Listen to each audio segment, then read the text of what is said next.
JPSC में आमतौर पे नियोजन नीति का बाध्यता नहीं रहता है, लेकिन अमित मंडल का ये मानना है कि सरकार जानबूझकर जेपीएससी में इस तरीके के एग्ज़ाम ले रही है ताकि ज़्यादा से ज़्यादा बाहरी छात्रों को फ़ायदा हो, स्थानीय को नहीं। GS1 और GS2 का एवरेज मार्किंग कर दिया गया, जो सबसे ज़्यादा नंबर लाएगा वो पास हो जाएगा। आज सरकार आप सदन में इस मुद्दे को उठाए, क्या कुछ आश्वासन? नहीं, देखिए पांडे जी, इस मुद्दे को मैं पहले भी मैंने उठाया है, कार्य स्थगन में मैंने चीज़ों को लाया है, क्योंकि समय रहते ही आप इस पर एक्ट कीजिए। सरकार ने कार्य स्थगन को अमान्य कर दिया। आज अंततः मेरा जो ध्यान आकर्षण था उसका नंबर आया और मुझे बोलने का अवसर मिला। काफ़ी गंभीर मुद्दा है। आपको पता होगा कि GS2 जो झारखंड विशेष सब्जेक्ट है, उसको झारखंड में उसको जेपीएससी में इसलिए लाया गया था क्योंकि स्थानीय लोगों को प्रायोरिटी मिले।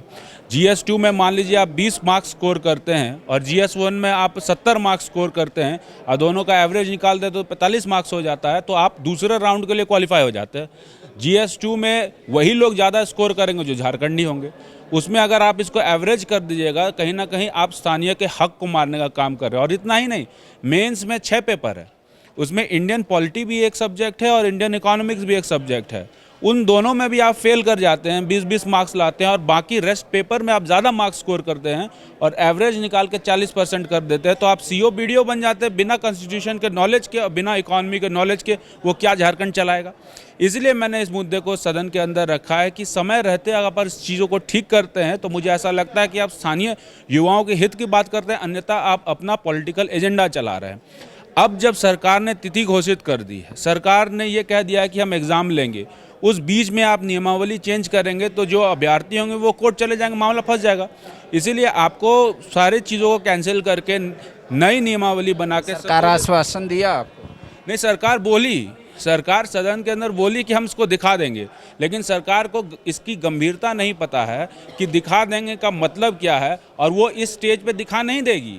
अब स्टेज पे कुछ नहीं हो सकता है। सरकार को चाहिए कि तिथि का जो घोषणा की है उसको रद्द करते हुए नई तिथि निकाले, नई नियमावली बना और उसके अकॉर्डिंग जेपीएससी ले, अन्यथा आप स्थानीय युवकों के हक के बारे में बात नहीं। लिमिट का भी लेकर बहुत ज़्यादा गिजगिज है। अधिकारियों का ये कहना है कि जेपीएससी का क्या बूढ़े 40 साल के उम्र में CO BDO बन के क्या फ़ायदा होगा, इसलिए हम लोग कट ऑफ डेट को एक। देखिए, अधिकारियों का तो कुछ भी कहना है। अधिकारियों को ये सोच कब था जो पहला विज्ञप्ति निकला था? तब तो आपने 2011 का कट ऑफ दिया था। फिर अधिकारियों को कौन सा ऐसा ज्ञान आया कि उन्होंने 2016 कर दिया? और सिर्फ झारखंडी क्यों एक्सेप्शन है? आप मध्य प्रदेश चाहिए, छत्तीसगढ़ चाहिए, वहाँ 40 एज ऐसे ही दिया जाता है स्थानीय को। तो आप स्थानीय को यहाँ पर रिलैक्सेशन देने के लिए 40 साल उम्र क्यों नहीं दे सकते हैं? आप इसलिए नहीं दे सकते हैं क्योंकि आप चाहते नहीं है कि स्थानीय लोग कम्पीट करें, और जिसका सही सबसे बड़ा उदाहरण ये है कि आपने एवरेज कर दिया GS1 GS2 का, ताकि स्थानीय को। एक मुद्दा और उठा था, सरकार यहाँ के प्राइवेट कामों में 75% आरक्षण देना चाहती है स्थानीय लोगों को। हालांकि सरकार अभी तक नहीं बता पाई कि स्थानीय की परिभाषा क्या है उसकी नज़र में, लेकिन उस पर 22 विधायकों ने संशोधन लाया था। क्या कुछ है वो मामला? क्या आप लोग नहीं चाहते जो यहाँ के निजी क्षेत्र उसमें 22 विधायकों ने 22 संशोधन आया, उसमें से 3-4 विधायकों ने संशोधन किया, मैंने भी संशोधन किया। रामचंद्र चंद्रवंशी जी का संशोधन था, प्रदीप यादव जी का संशोधन था। संशोधन ये है कि अगर आप ये कहते हैं कि स्थानीय उद्योगों में यहाँ के स्थानीय लोगों को 75% आरक्षण मिले, तो पहले आप ये डिफाइन करिए कि अगर वो उद्योग कौन है, वो ECL होंगे कि नहीं होंगे, वो BCCL होंगे कि नहीं होंगे, वो NTPC होंगे कि नहीं होंगे। आपने तो कह दिया केंद्र और राज्य सरकार के जितने भी संचालित उद्योग उसको उसके बाहर रखा जाएगा। तो उनको जब बाहर ही रख दीजिएगा तो फिर बचेगा क्या आपके पास? कपड़ा दुकान बचेगा, हॉस्पिटल। कपड़ा दुकान नहीं बचेगा आपके पास, फिर बचेगा वेटर का काम बचेगा, आपके पास बचेगा मिठाई बनाने का काम बचेगा, आपके पास सेल्समैन बनने का काम बचेगा छोटे छोटे दुकानों में।